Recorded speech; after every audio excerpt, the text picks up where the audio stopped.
Stephen Pressfield begins the conversation by framing the fundamental obstacle faced by anyone undertaking creative work: resistance with a capital R. Contrary to the common misconception that creative endeavors flow naturally from inspiration and motivation, Pressfield underscores that resistance is the corrosive force that attempts to sabotage our efforts. He describes resistance as waves of self-sabotage, procrastination, distraction, self-doubt, relentlessly working against the artist's focus. The more significant the creative work is to one's personal growth or soul's evolution, the stronger this resistance will be. This principle flips conventional wisdom, showing us that the projects we most fear and resist are often the very ones we need to undertake. This concept of resistance is vividly illustrated through an analogy of a tree casting a shadow. The bigger the tree, dream, the bigger and darker the shadow, resistance. When artists or creators feel overwhelmed by doubts, fears, and inertia, these feelings are markers of the importance of their work, not signals to quit. Thus, resistance becomes a signal rather than a deterrent, guiding us toward the projects that truly matter.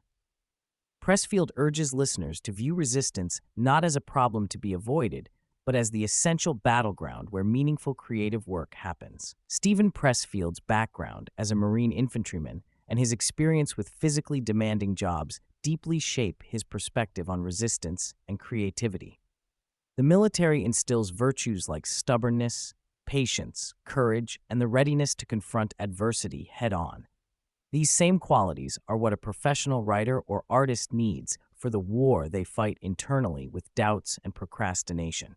By drawing parallels between the physical toughness required in military training and the mental toughness needed in creative pursuits, Pressfield highlights that overcoming resistance is an act of resilience and discipline similar to enduring physical hardship. His daily regimen of early morning gym workouts is a rehearsal for the disciplined mindset required for the day's creative work. He explains how the physical discomfort and mental resistance faced at the gym set a precedent, making the following hours at the keyboard feel less daunting by comparison. This routine is not about physical enjoyment, since he frankly admits he hates waking early and working out, but about cultivating the professional mindset that persists regardless of how one feels.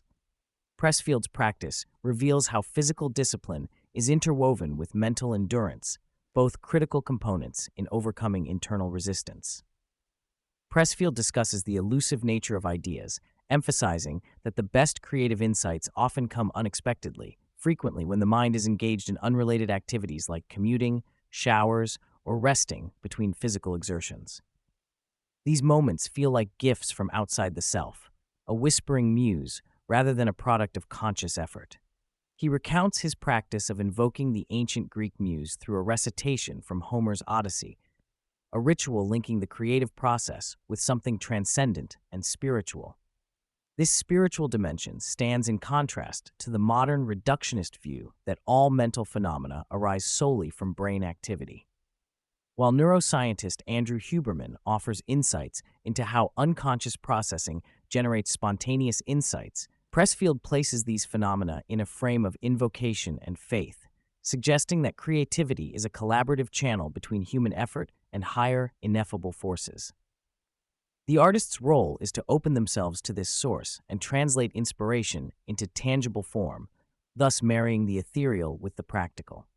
A central theme of the discussion is the transformation from amateur to professional mindset, a psychological flip that Pressfield identifies as essential for overcoming resistance.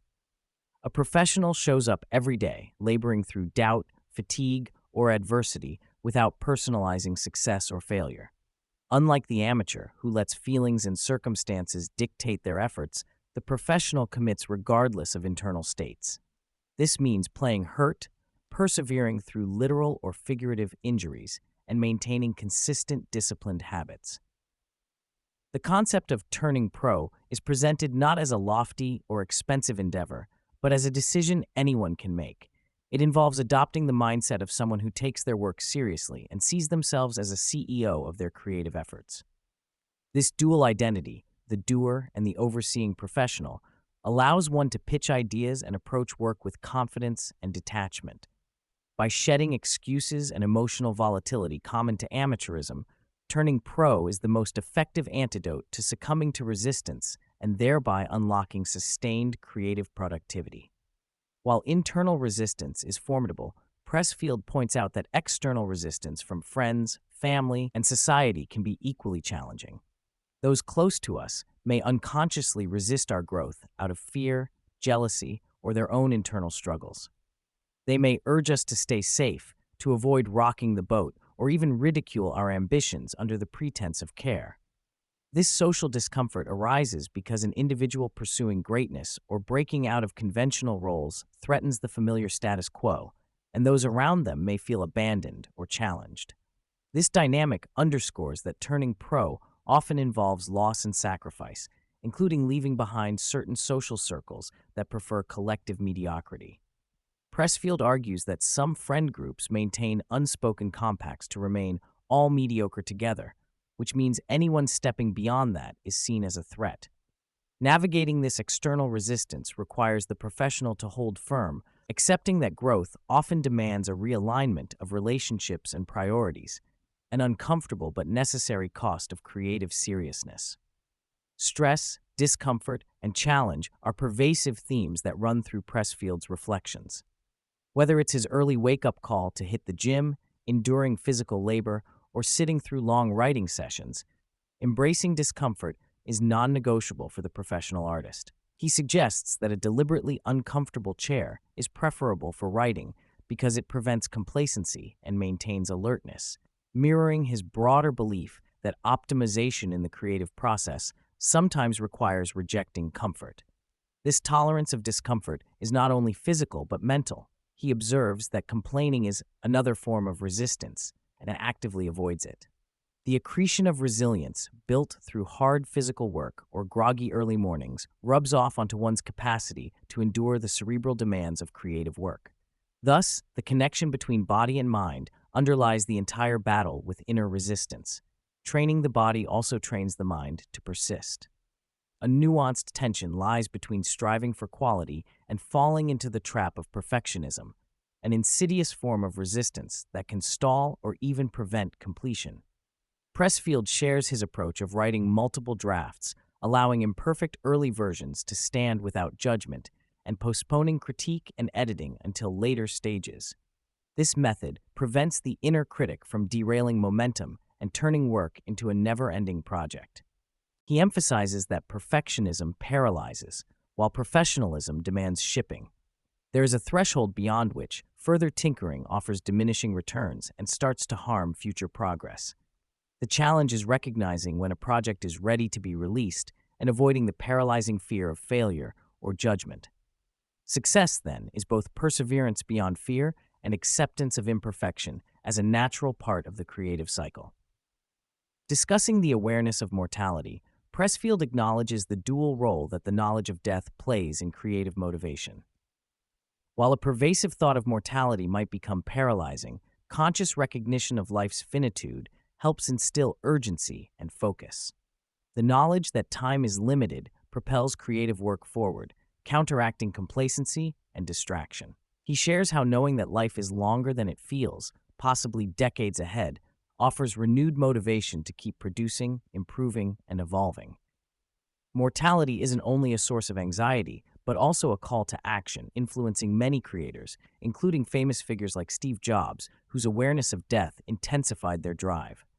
Pressfield relates this to artistic life as an obligation and opportunity, reinforcing the need for discipline and surrender to the creative calling amid the limited time available. While much of creative productivity hinges on internal discipline and surrender to the muse, Pressfield highlights that external friction and rivalry can serve as powerful motivators. Competition, whether with peers, mentors, or internalized benchmarks, fuels ambition and sharpens one's commitment. He likens this dynamic to legendary rivalries like Larry Bird versus Magic Johnson, where mutual challenge drives each to excellence. However, he cautions that such motivation can become toxic if unchecked, shifting from love of craft to mere adrenalized competitiveness. Healthy friction drives growth and focus, yet needs self-awareness to avoid burnout or negative consequences. This interplay between creative love and competitive dread adds complexity to the artist's internal motivations and ongoing battle with resistance. Pressfield speaks candidly about the difficulty of receiving reviews, criticism, and public feedback, especially when the work is deeply personal. His own experience with King Kong Lives, a poorly received movie he once believed in, teaches him the importance of detachment. Success and failure are not personal endorsements, but facets of a lifelong practice and endeavor. Rather than obsessing over external validation or criticism, he advocates focusing on the work itself and continuing forward. Receiving feedback is inevitable, but its emotional impact diminishes over time and with increasing volume. He notes that positive feedback can be as distracting as negative feedback. The ideal creative professional cultivates equanimity, judging their efforts internally by the standard of effort and professionalism rather than transient external responses. Contrary to ideas about goal setting or passion discovery, Pressfield offers a pragmatic and sometimes counterintuitive view. Artists don't always know in advance what exactly they want to create. The process is often one of discovery unfolding over time rather than following a clear master plan. He shares that his own books often came as surprises, evolving organically rather than as results of rigid planning.